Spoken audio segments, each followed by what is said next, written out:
E agora, MM Beer, com Miro Leite. Boa tarde a todos, estamos aqui com mais um programa MM Beer. Hoje vamos falar um pouquinho sobre o que é puro malte.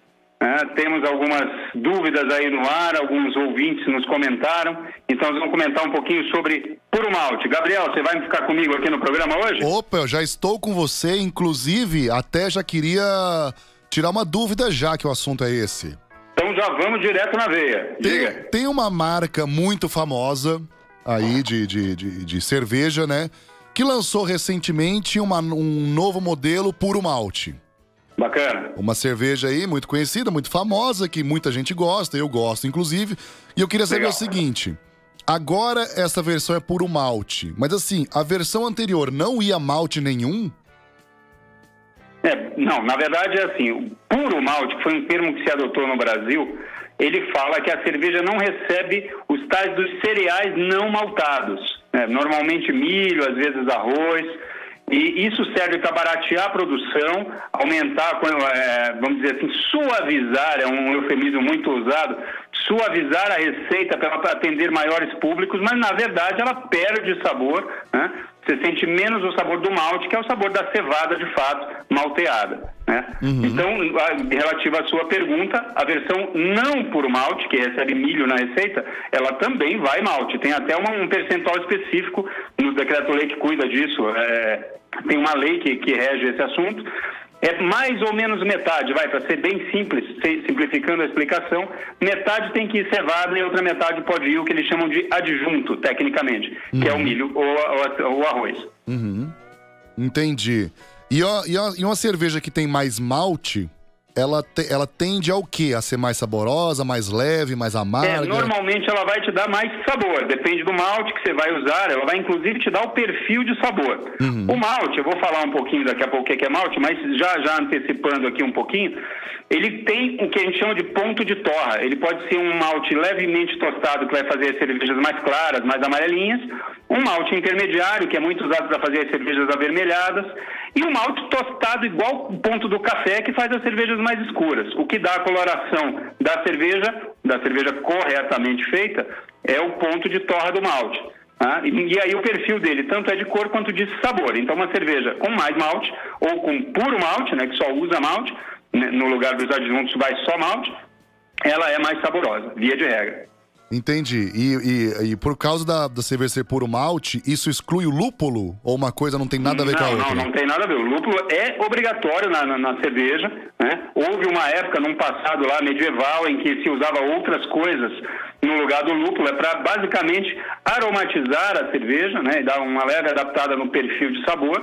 Utilizavam ervas antes, tinha até uma gororoba chamada Gruit, na Alemanha principalmente, que era uma mistura de zimbro e gengibre, cominho, eu não lembro exatamente a mistura agora, mas era um blend de condimentos que aromatizava a cerveja, até que se adotou a florzinha do lúpulo, que é utilizada até hoje, por uma característica muito importante. O lúpulo ele é responsável por amargor e aroma da cerveja, mas ele consegue agir como um bacteriostático, ele preserva a cerveja, ele é um conservante natural. Então, quando se começou a utilizar o lúpulo, perceberam que a cerveja durava mais, azedava mais devagar, então ele ficou até hoje sendo um ingrediente obrigatório na cerveja, consta inclusive da lei. Aqui no Brasil, o decreto-lei de número, se eu não me engano, 2314, que foi feito ali no final do milênio, ali em 90 e alguma coisa, ele tem um ponto que ele fala que a cerveja é uma bebida que obrigatoriamente vai o malte de cevada, água,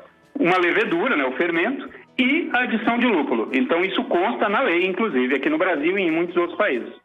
Entendi. E essa lei, ela rege só aqui no Brasil? Ela é meio que... existe um consenso mundial? Não, o consenso mundial é este. Aqui no Brasil criou-se uma lei específica para normatizar a coisa dentro dos nossos critérios legais aqui. Mas, por exemplo, a lei que rege isso na Alemanha foi criada em 1516. É óbvio que à época não se sabia ainda, em 1516, não se sabia ainda que existia levedura, que existiam microscópios. Ainda era meio confuso, alguns achavam que era uma característica dos deuses, o que causa a fermentação.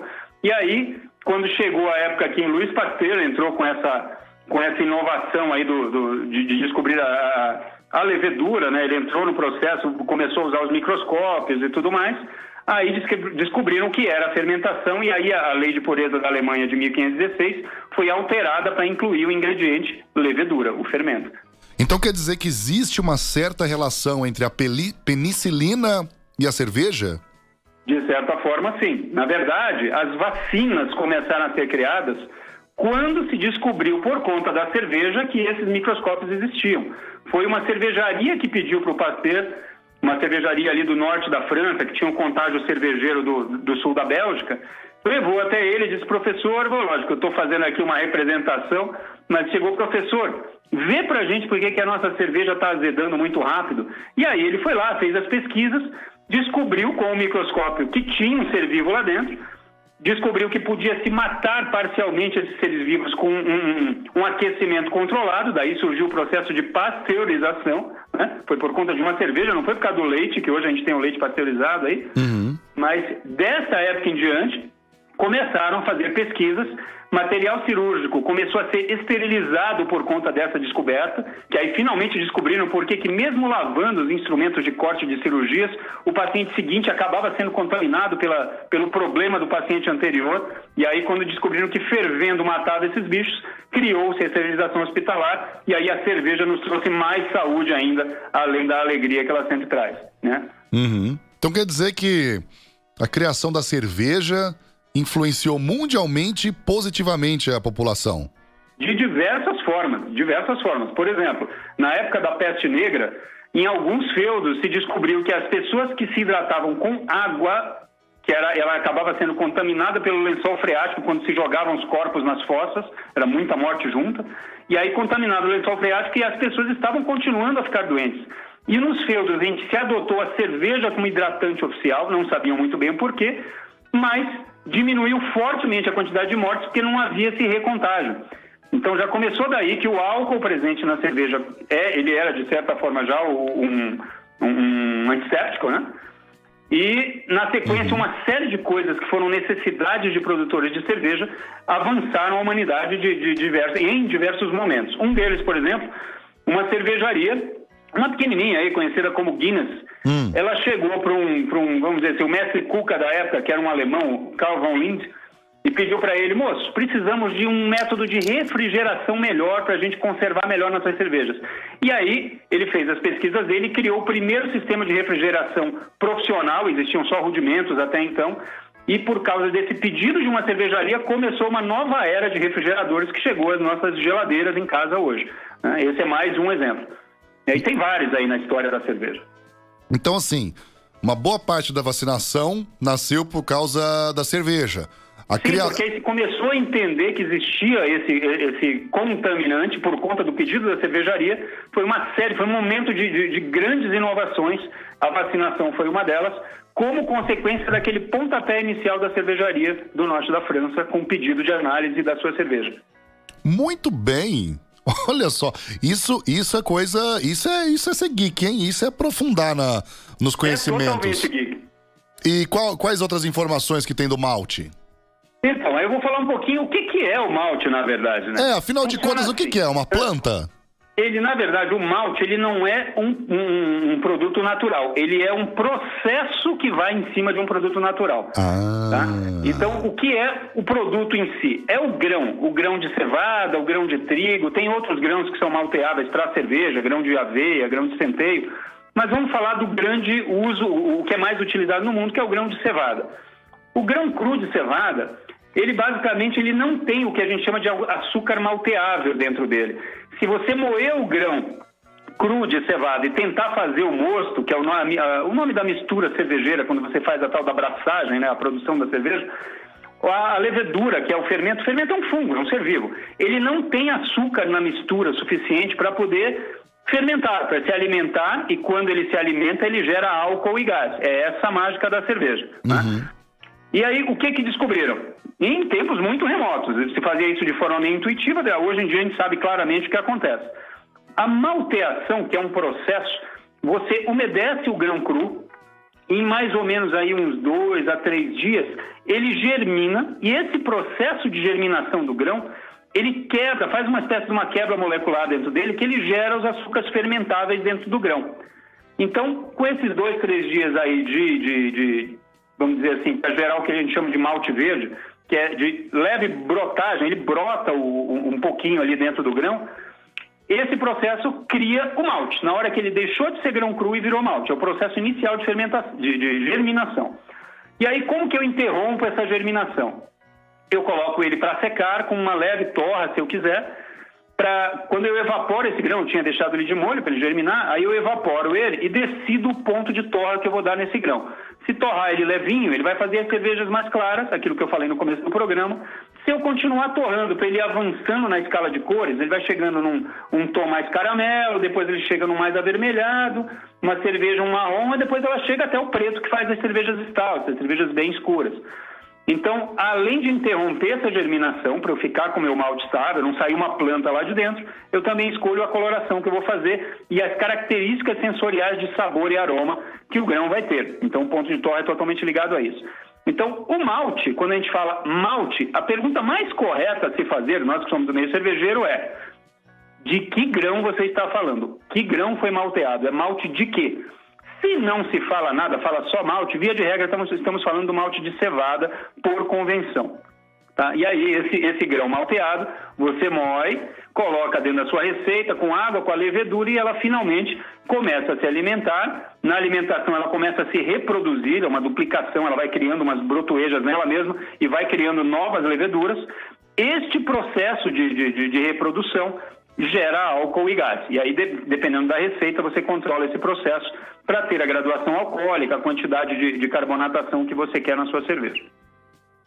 Entendi. Então quer dizer que malte é o processo que se faz, então, não é uma coisa específica. Ah, vou lá colher um malte. Isso não existe. Não, você vai produzir um malte de algo. Se não falou qual é o algo, estamos por convenção falando de malte de cevada. Mas isso pode ser eu posso fazer uma cerveja maltada com café, com goiaba, com tudo, né? Não, aí você já vai colocar ele como complemento. Isso aí é um assunto que outro dia nós vamos trazer, que aí é como você faz variações de receitas com adição de outras coisas. Pode colocar fruta, café e tudo que você tem direito. Mas isso a gente vai fazer um programa só desse assunto. Né? Falando especificamente do malte, você tem que ter o malte de cevada. Normalmente, pelo que eu lembro, não dá para fazer cerveja sem a cevada em si. E aí você adiciona, se quiser, dependendo das características da receita que você está fazendo, um pouco de malte de trigo, pode ter um pouco de malte de aveia, pode entrar também o grão cru, né, de cevada, de aveia, aí as receitas são múltiplas. Mas o malte de cevada na base, um bom percentual, ele faz parte da receita sempre. Entendi. Mais alguma outra informação sobre maltes? Não, basicamente, para a gente fechar esse assunto, que aí vem a história do puro malte, as pessoas têm que saber, se no Brasil, por convenção, adotou-se esse termo como sendo as cervejas que não levam adjunto, aquilo que nós falamos lá no começo, o milho, o arroz, né? Então, se você vê uma cerveja puro malte, essa que você citou do supermercado, ela não se utilizou dos adjuntos, portanto, ela deve ter mais características de sabor e menos incômodos gerados pelos adjuntos. Às vezes vem um azedume, que algumas pessoas percebem por conta do milho, um dulçor meio excessivo, dependendo da receita. Essa que você citou, que não é lógico, não vamos falar marca, né? Apesar dela de ser redonda, não vamos citar nada.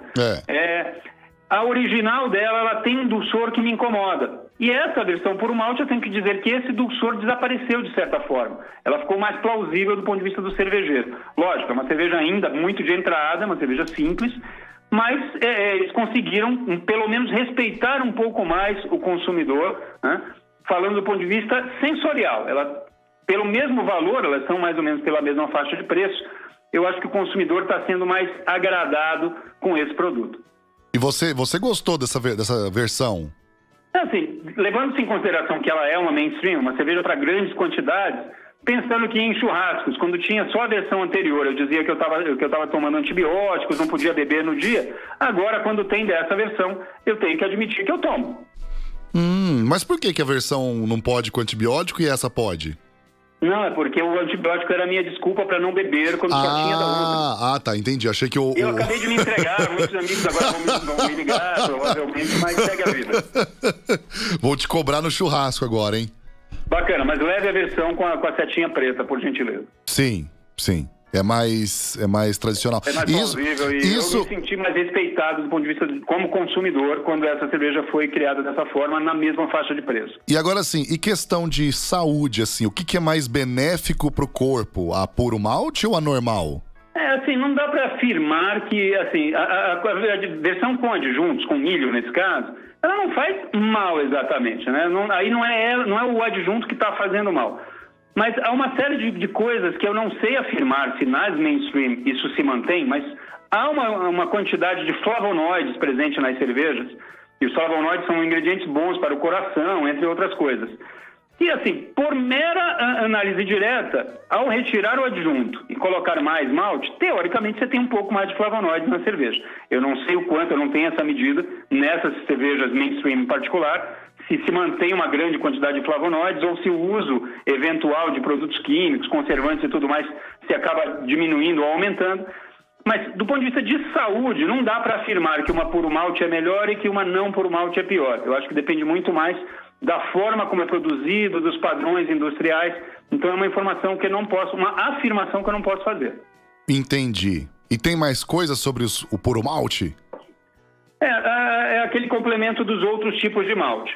Por via de regra, o que nós chamamos de artesanal, normalmente, 99,99% dos casos, estamos falando de cervejas puro malte. Portanto, um cuidado muito grande que se deve tomar é que se eu, como consumidor leigo, por exemplo, vamos fazer de conta que eu não conheço nada, descobri as puro malte, legal, descobri que elas têm mais sabor, elas são mais interessantes e agora estão chegando na prateleira do supermercado por um preço equivalente das que tem o tal do cereal não malteado, né? Que, aliás, tem uma lei nova agora que eles não podem mais usar esse termo. Vai ter que dizer que tem milho, que tem arroz, e isso vai ficar mais claro. Uhum. Mas, digamos que eu seja um leigo, legal, gostei, puro malte passou a ser a minha palavra da vez. Aí eu vou num bar, vejo um monte de torneiras num bar desses da noite aí com cervejas todas sensacionais, artesanais, mas nenhuma delas está escrito puro malte. Eu vou dizer, não, eu não vou pedir porque a minha preferida é a puro malte.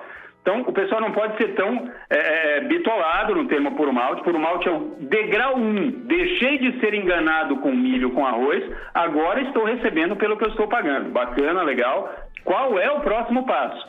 Você não pode estranhar que as artesanais nunca fizeram uso, pelo menos não explícito, de que elas são puro malte, porque isso é a premissa. Se ela não é puro malte, 0,0001% das cervejas artesanais levam algum tipo de adjunto, né, apenas por uma questão de ter uma cerveja mais barata na entrada, mas mesmo nesses casos, as cervejas artesanais com adjunto são infinitamente superiores do que aquelas do supermercado. Uhum. Entendi. Muito bom, então. Próxima vez que for comprar cerveja, vou lembrar exatamente disso. Bacana. Então era essa a mensagem que a gente tinha para passar no programa de hoje. Agradeço que você fez o ping-pong comigo, porque eu ia ficar aqui um pouco maçante falando apenas de puro malte. Legal que você conseguiu entrar com a gente. É claro. Então, Gabriel, obrigado pela companhia e Rádio Geek, apaixonados por cerveja. Tanto tempo de solteiro, janeiro